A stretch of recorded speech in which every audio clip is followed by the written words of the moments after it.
एक नदी के किनारे एक छोटे से घर में राजा अरमान और रानी एलारा रहते हैं, जो एक जादुई जंगल के जीवंत जीवन से घिरे हुए हैं।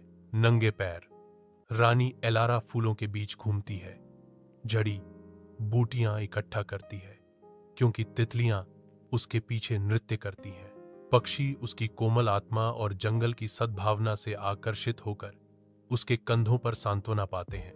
राजा अरमान कुशल हाथों से लकड़ी को घरों में आकार देते हैं, अपनी कला से जंगल के जीवों का पोषण करते हैं। जादुई जंगल एक भयंकर तूफान के बल से झुक जाता है, क्योंकि पेड़ समर्पण में झुकते हैं और नदी क्रोध से भर जाती है। अराजकता के बीच राजा और रानी दृढ़ता से खड़े हैं।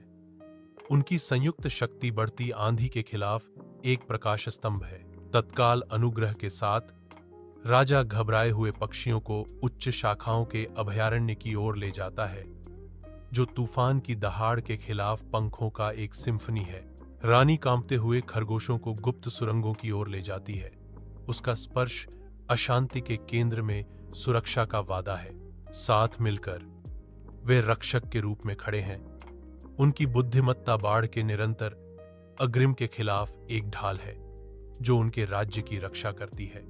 जंगल चीखता है, जानवरों की आवाजों का एक कोरस निराशा में बढ़ रहा है।